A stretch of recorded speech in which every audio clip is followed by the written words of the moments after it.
Hello and welcome back to Chickanic. First off, I have to give a huge thanks to everybody that's liked, subscribed, and watched the videos. We have over 700,000 views and almost 13,000 subscribers. That is amazing to me. Hopefully I saved you time, money, and frustration in the future. My main purpose in these videos is to go over what I see most at the shop. We get 2,000 pieces of equipment every year, but we get thousands of questions on top of that. Today, we're going to go over the most common problem I see with push mowers, how to diagnose, and how to fix it all by yourself. Now for this demonstration, we're going to be using a Troy-Bilt push mower with a 550 series Briggs & Stratton engine on it. This is the most common mower that I see come into my shop. Even if you have a different brand of mower, usually the principles are about the same. Now first off, let's stop right here. If your mower is starting and dying, you have fire and you have a carburetor issue.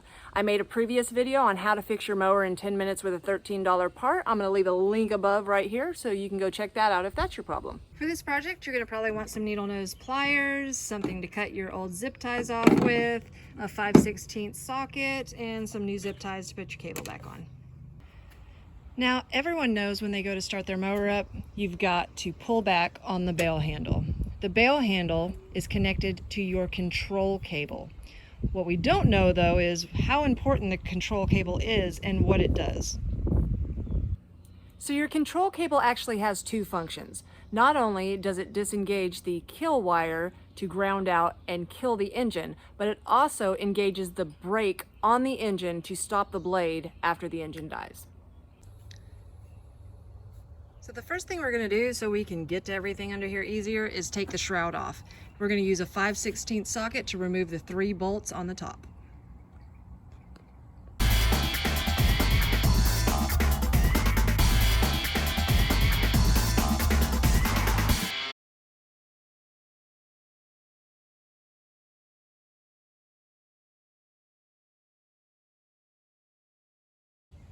If your control cable is working correctly, when you pull back on the Bale handle, it will release the engine brake and the kill cable connector.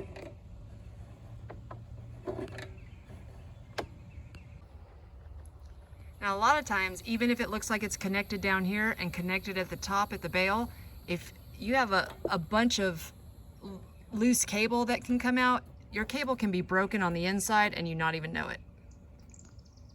You can test this by pulling on the Bale, and if you don't see this move at all, you know you have cable issues. Now there are a couple ways you can avoid this situation and get the longest life out of your control cable as possible. First of all, like always, you need to keep your units in a cool, dry space. If you leave it outside, it'll happen in pretty much a year. It will rust, it'll stretch, it'll break. Next thing you can do, you can actually lubricate your cable. If you spray some spray lube down the very top into the outside sheath where your control cable goes in, it'll travel all the way down and you'll get a lot more time out of that cable. At the beginning of the season, if your mower's been sitting for a long time, don't force your Bale handle back. If you feel like it's got a bunch of tension and you're going to break something, lube the cable before you try to pull back on it. Now the easiest thing about changing out your control cable is that the part number is usually located right on the cable. Now don't go off this number because there are hundreds of control cables and all of them are different. They have different lengths, different ends. You'll definitely need to get the number off your own cable. If for some reason the number is missing, you can find the model number usually on the deck of the machine or on the back of the mower. This Troy-Bilt mower has its model number and serial number located right here.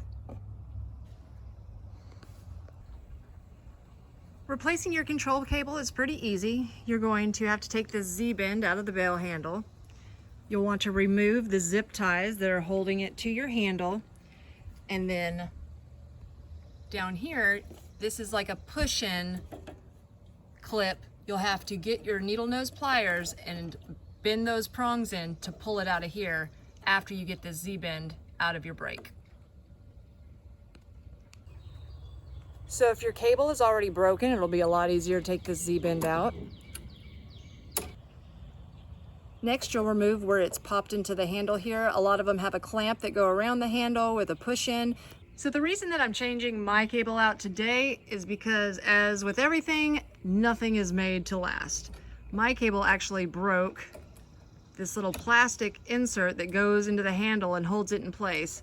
So if that breaks, it's the same thing. It's not going to pull tension correctly. It's going to keep popping out and you're going to have to replace your cable.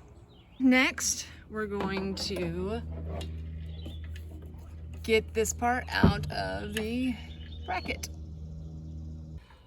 Once you've got the top part of your cable off, it'll be much easier to pull some of your cable out here and get the Z-bend out. Next, we're going to have to compress the prongs on each side of this to actually get it back out of this bracket.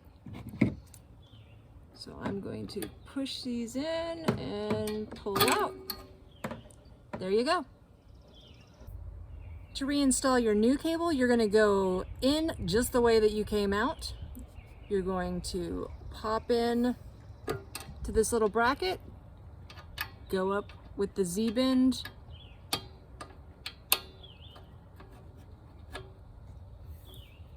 next you're going to stick it back into your handle, either like these that have the 90 bend, or they have the ones that have the bracket that go around the handle with the push in. Either way, that's the next step.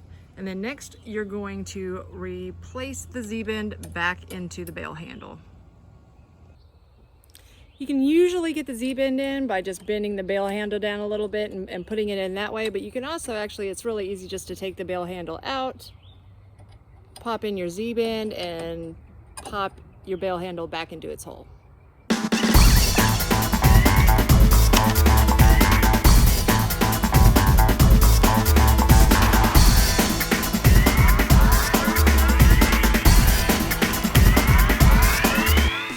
Well, that's it. Now you know how to diagnose, get the part, fix it yourself to save you some time, money, and frustration in the future. This is one of the biggest, most common things I see come into the shop for homeowner mowers, and now you know how to fix it all by yourself.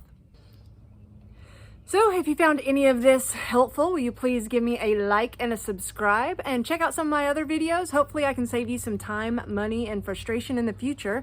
Also, if you would, find us on Facebook at facebook.com/Chickanic. Thanks and have a great day.